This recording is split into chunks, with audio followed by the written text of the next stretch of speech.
السلام علیکم ناظرین، مفتی عبدالقیوم ہمارے ساتھ موجود ہیں۔ مفتی صاحب سے آج ہم پوچھیں گے کہ کیا ہم جنات سے دوستی کر سکتے ہیں؟ جی شاہ احمدہ و صلی علی رسولہ الکریم، اما بعد۔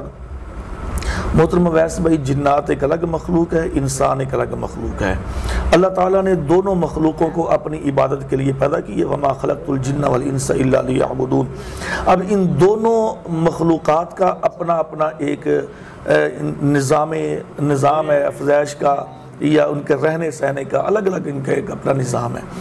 جو انسان ہے یہ مری مخلوقات یعنی کہ نظر آنے والی مخلوقات میں سے ہے، اور جو جنات ہیں یہ غیر مری مخلوق ہے یعنی کہ نظر نہیں آتی۔ اور ان کا بصیرہ دیکھیں، دو طرح کی جنات کے اندر کیٹیگریز پائی جاتی ہیں، ویسے تو بہت ساری ہیں لیکن جو بڑی ہیں، ایک اچھے جن ہوتے ہیں یعنی کہ جن کو ہم نیک کہہ لیں، اور ایک ہوتے ہیں برے بد جن۔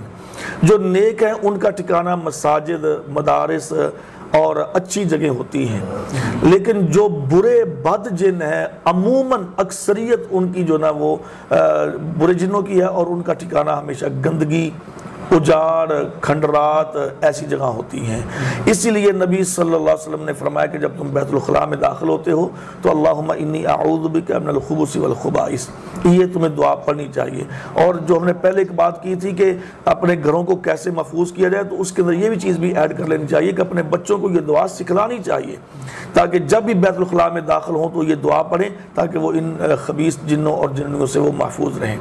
تو بہرکیف ان سے جو دوستی ہے، دیکھیں اگر نیک ہے، اچھے جن ہیں اور وہ آپ کو پریشان نہیں کر رہے، تو اگر ان کے ساتھ آپ کی ملاقات ان سے ممکن ہے، ان کی ملاقات ممکن ہے، ہو سکتی ہے، لیکن اس کے ساتھ حال احوال بانٹنا یہ چیزیں بالکل جائز ہے، درست ہے، اس میں کوئی ممانعت نہیں ہے۔ چونکہ نبی صلی اللہ علیہ وسلم کے پاس جنات آئے، انہوں نے آپ کا قرآن سنا اور پھر آپ ان کے پاس گئے۔ عبداللہ بن مسعود رضی اللہ عنہ فرماتے ہیں کہ میں آپ کے ساتھ تھا، آپ نے مجھے ایک جگہ پر بٹھا دیا اور آپ تھوڑا سا پیچھے اوٹ میں چلے گئے، آپ نے جنات کو تبلیغ کی اور ان کو واعظ و نصیحت کی، اور پھر ان کو کہا کہ تم اب اپنے علاقوں میں جا کے، اپنے قوم میں جا کے تم تبلیغ کرو، اور پھر انہوں نے اپنی قوم میں جا کے تبلیغ کی۔ بلکہ اللہ نے خود اس چیز کا ذکر کیا ہے، ہاں جی، قل اوحی الی انہ استمع نفر من الجن فقالوا انا سمعنا قرآنا عجبا یہدی الی الرشد فآمنا بہ، کہ اللہ نے یہ سورۃ جن میں فرمایا کہ جنوں نے جب نبی صلی اللہ علیہ وسلم کا قرآن سنا تو انہوں نے پھر اپنی قوم کو جا کر یہ بات بتائی کہ ہم نے اس نبی سے قرآن سنا جو ہدایت کی طرف رہنمائی کر رہا تھا، اور ہم اللہ کے ساتھ آج کے بعد شرک نہیں کریں گے۔ پھر یعنی کہ پیارے پیغمبر نے ان کو باقاعدہ واعظ و نصیحت، تبلیغ سکھائی، پھر وہ اپنے علاقوں میں۔ اگر جن کے ساتھ اس وجہ سے ہم دوستی کرتے ہیں کہ چلو جی وہ تبلیغ کو آگے پہنچائے گا اپنی قوم کے اندر، چونکہ ان کی قوم میں ہم تو تبلیغ نہیں کر سکتے لیکن وہ کر سکتے ہیں، تو اس لحاظ سے تو جائز ہے۔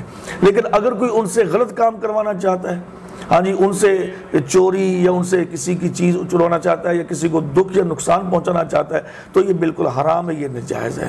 تو اس لحاظ سے جنوں سے دوستی کرنے میں کوئی ممانعت نہیں ہے، ہاں جی، اگر نیکی اور اچھائی کی نیت سے کی جائے تو بالکل ہو سکتی ہے۔ بہت شکریہ جی۔ ناظرین، اگلے پروگرام میں پھر حاضر ہوں گے۔ اللہ اعوذ باللہ من الشیطان الرجیم۔